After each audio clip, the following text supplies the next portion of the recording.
আজি গুৱাহাটীৰ দিছপুৰস্থিত অসম সচিবালয়ৰ সন্মুখত সাংবাদিকসকলে মুখত কলা কাপোৰ বান্ধি এক প্ৰতিবাদী কাৰ্যসূচী গ্ৰহণ কৰে। উল্লেখ্য যে যোৱা কেইদিনমান পূৰ্বে গুৱাহাটী মহানগৰ লতাশিল আৰক্ষী থানাত সাংবাদিকক আৰক্ষীয়ে কৰা নিৰ্মম অত্যাচাৰৰ প্ৰতিবাদত আৰু সেই দুই আৰক্ষী বিষয়াক অতি শীঘ্ৰে গ্ৰেপ্তাৰ কৰি উচিত শাস্তি প্ৰদানৰ দাবীত এই প্ৰতিবাদী কাৰ্যসূচী ৰূপায়ণ কৰে।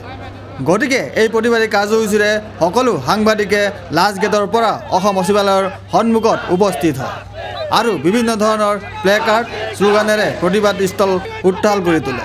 লগতে এই প্ৰতিবাদ কাৰ্যসূচীৰ সময়ত অসম আৰক্ষীয়ে সাংবাদিকসকলক গ্ৰেপ্তাৰ কৰি বশিষ্ঠ থানালৈ লৈ যায়। এই প্ৰতিবাদী কাৰ্যসূচীত আজি বিভিন্ন দল সংগঠন আৰু বিশিষ্ট সমাজকৰ্মী দেৱেন দত্তকে ধৰি অসমৰ বিভিন্ন ৰাজনৈতিক দল আৰু জাতীয় সংগঠনবোৰে তীব্ৰ গৰিহণা দিছে এই আৰক্ষীৰ আক্ৰমণ।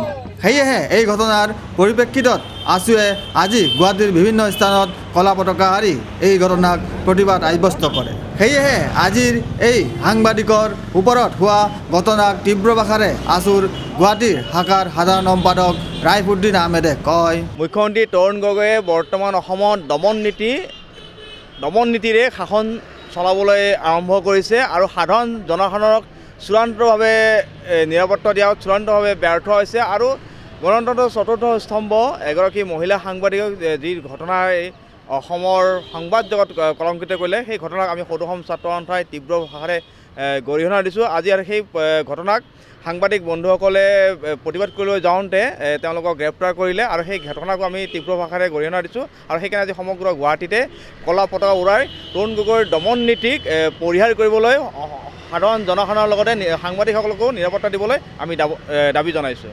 আনফালে আৰক্ষীৰ হাতত আক্ৰমণ হোৱা মহিলা সাংবাদিকে অসম চৰকাৰৰ তথা কেন্দ্ৰ চৰকাৰৰ পৰা ন্যায় বিচাৰি তেওঁ কয়, Now I want justice. And I want justice not for me, for my journalist fraternity, for the people of Assam, for the people of my country.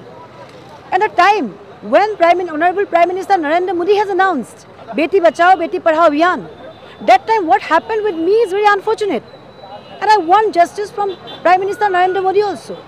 And now my only requirement, my demand is justice. আজিৰ এই প্ৰতিবাদত উপস্থিত থাকে DY365ৰ বিশিষ্ট সাংবাদিক প্ৰণয় বৰদলৈ। তেওঁ এই ঘটনাক নিন্দা কৰি কয়, Moreover, one SI from another police station, he was involved in this crime.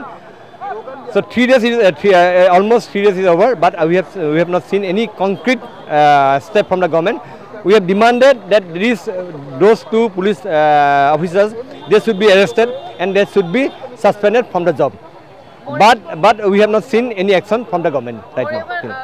Video' journalist Sushanta Das, Sentinel news, Guwahati.